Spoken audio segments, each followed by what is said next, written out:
तीर्थ ऋषभ देव उदयपुर से हम सबके बीच में उपस्थित हुए हैं। आपका हार्दिक स्वागत है, अभिनंदन है।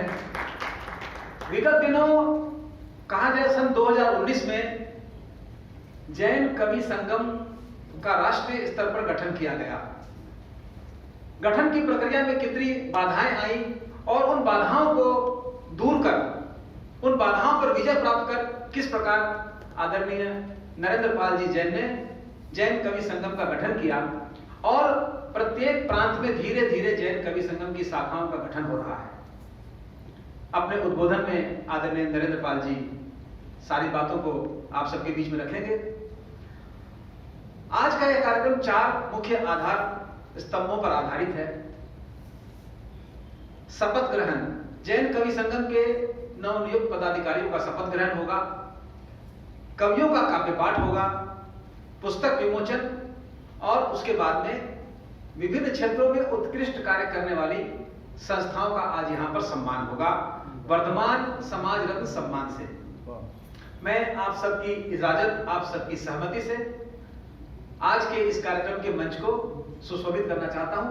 कृपया अपनी करतल ध्वनि से या अपने स्थान से हाथ उठाकर अपने आशीर्वाद से मुझे दीजिए। आप सबकी जोरदार तालियों के बीच जैन कवि संगम छत्तीसगढ़ प्रदेश के संरक्षक परम आदरणीय श्री संजय जैन जी का मैं हार्दिक स्वागत करता हूं, अभिनंदन करता हूं। कृपया मंच पर पधार कर हमारी इस शाम को खूबसूरत करें। आइए सर, स्वागत है, आइए। ऐसा हो नहीं सकता है, देखिए आपको आशीर्वाद देना है। आप अत्यधिक व्यस्त रहते हुए भी यहां उपस्थित हुए हैं। यह आपके साहित्य के प्रति, काव्य के प्रति और महावीर स्वामी के बताए हुए सिद्धांतों के प्रति आपके प्रेम को दर्शाता है। महाभारत काल में भी संजय नाम आपने सुना है, संजय जी को दिव्य दृष्टि प्राप्त थी। उसी प्रकार हमारे संजय जी को दिव्य दृष्टि प्राप्त है। इनका मुझे लगातार स्नेह और मार्गदर्शन मिलता रहता है और इन्होंने संरक्षक के पद से मुझे अपना आशीर्वाद देने में जो कृतज्ञता, आदरणीय श्री नरेंद्र पाल जी जैन मंच पर सादर आमंत्रित है। संगठन क्षमता के साथ साथ आप देश के जाने माने कवि, प्रसिद्ध गीतकार हैं। आपके गीतों के बोल लोगों की जुबान पर हैं और किसी सपने के पूरे होने के जैसा है नरेंद्र पाल जी जैन का रायपुर में होना, आज के इस कार्यक्रम में उनकी उपस्थिति का होना।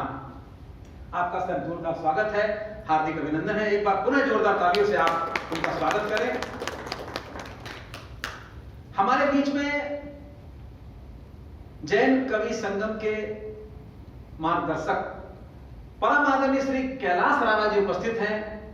आप अखिल भारतीय दिगंबर महासभा के राष्ट्रीय उपाध्यक्ष हैं और हिंदी के अनन्य भक्त हैं, अनन्य सेवक हैं। आपने प्रण लिया है कि जब तक हिंदी को राष्ट्रभाषा घोषित नहीं किया जाएगा तब तक आप बिस्तर पर नहीं अपितु जमीन पर विश्राम करेंगे। जमीन पर आप सैया लगाकर सोते हैं।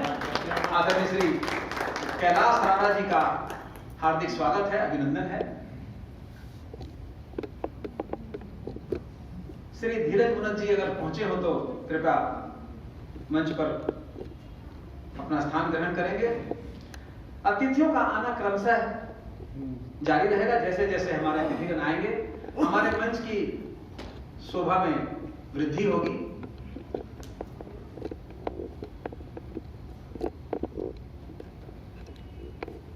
आइए कार्यक्रम को गति प्रदान करते हैं।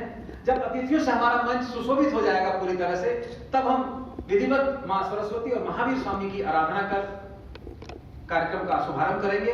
इससे पूर्व अनौपचारिक सत्र में हम उपस्थित कवियों का काव्य पाठ सुनते हैं और इस सत्र का संचालन करेंगी श्रीमती राखी बहन जी, जिनके नाम में ही पवित्रता और पावनता है। जोरदार तालियों से आप राखी बहन जी का स्वागत करें। इस सत्र के मंच संचालन हेतु राखी बहन जी।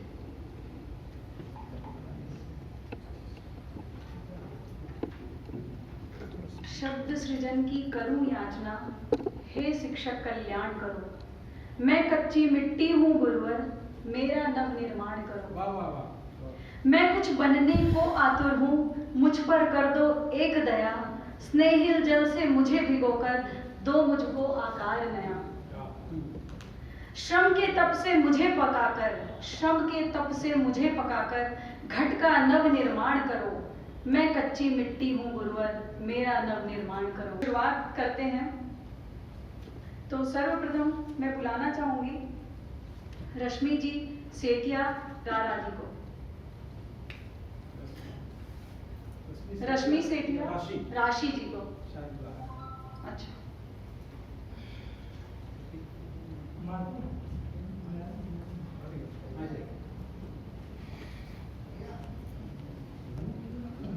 प्राजक्ता डॉन गोदा जी। रश्मि सेठिया जी, आपको सादर आमंत्रित करती हूँ मंच में काव्य पाठ करें।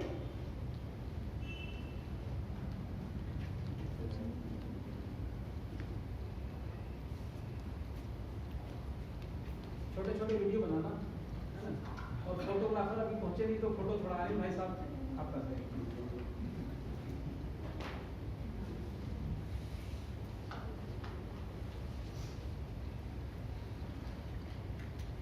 उड़ता मुक्त गगन में पंछी जब तन्मय होकर उड़ता प्रणाम। यहाँ उपस्थित सभी बड़ों को सादर जय हिंद और प्रणाम। मैं फर्स्ट टाइम ऐसे अपनी कविता बोलने जा रही हूँ, तो अगर मुझसे कोई भी गलती हो तो माफ करिए। मेरी कविता का शीर्षक है एक वृद्ध की दास्तान। वक्त के साथ मेरा रिश्ता कुछ यूं बदल गया, वक्त के साथ मेरा रिश्ता कुछ यूं बदल गया। कुछ अपनों ने मुझे गैरों में और गैरों ने मुझे अपनों में गिन दिया। क्या सुनाऊं मैं तुम्हें अपनी दास्तान, जिनके लिए जिंदगी के हर गम से लड़ लिया, जिनकी खुशी के लिए मैंने अपनी खुशियों को भुला दिया, और उन्हीं लोगों ने मुझे गैरों में शामिल कर लिया। इन्हीं लोगों ने मुझे गैरों में शामिल कर लिया। कोई तकलीफ ना हो उनको, कोई तकलीफ ना हो उनको, इसलिए मैंने थोड़ा ज़्यादा काम कर लिया। कोई तकलीफ ना हो उनको, इसलिए मैंने थोड़ा ज़्यादा काम कर लिया। इसी के साथ मैंने उनको ज़िंदगी में सफल बनाने का जज्बा जगा लिया, और उन्हीं लोगों ने मुझे गैरों में शामिल कर लिया। पर आज खुश हूँ मैं, क्योंकि मैंने उन्हें उनकी मंजिल तक पहुंचा दिया। कुछ अच्छा सोचकर मैंने उनका घर भी बसा दिया। काम में उनके कोई तकलीफ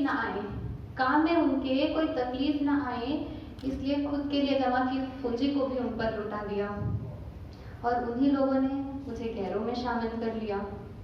जब बीमार हुआ बिस्तर पर पड़ा, कुछ वक्त उन लोगों ने मुझे संभाल लिया। फिर 2 वक्त की रोटी के लिए भी मैं अपने ही घर में बेहाल रहा। कुछ ना कहा मैंने उनसे, मेरे अपने हैं समझकर, और उन्हीं लोगों ने मुझे गैरों में शामिल कर लिया। मेरी तकलीफ मेरी तड़पन गैरों को दिखाई दी। मेरी तकलीफ मेरी तड़पन गैरों को दिखाई दी। मैं बीमार नहीं हूँ, अपनों के होने के बाद भी मैं अकेला रहा, यह बात उनको समझ में आई थी।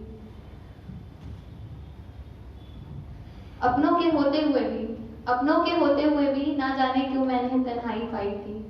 यह लोग वही है जिन्होंने मुझे हमेशा अपनों में शामिल रखा, यह बात मैं समझना पाया था। ये लोग वही है जिन्होंने मुझे हमेशा अपनों में शामिल रखा, यह बात मैं समझना पाया था। ये वही मेरे यार है, ये वही मेरा परिवार है, जिन्हें मैं बहुत पीछे छोड़ आया था। ना जाने मुझ जैसे कितने वृद्धाश्रम में रह रहे, पर इतनी बातों के बाद भी मैंने बस यही शुक्र मनाया था, शायद मेरे संस्कारों के कारण या फिर समाज में रुतबे के लिए ही सही, इन लोगों ने मुझे वृद्धाश्रम नहीं पहुंचाया था। धन्यवाद।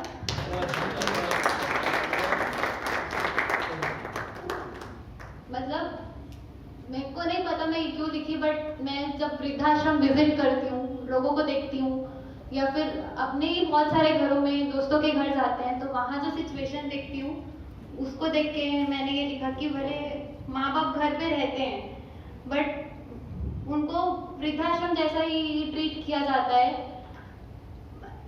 मैं लोगों के इतने बड़े बड़े स्टेटस रहते, इतने पैसे वाले रहते हैं कि वो अपने माँ बाप को वृद्धाश्रम नहीं छोड़ सकते, इसलिए वो भले उनको एक कमरे में छोड़ देते हैं और जो भी डॉक्टर है या वो इवन वो उनको जाके पूछते भी नहीं है। तो वो चीज़ को देख के मैंने ये कविता लिखी।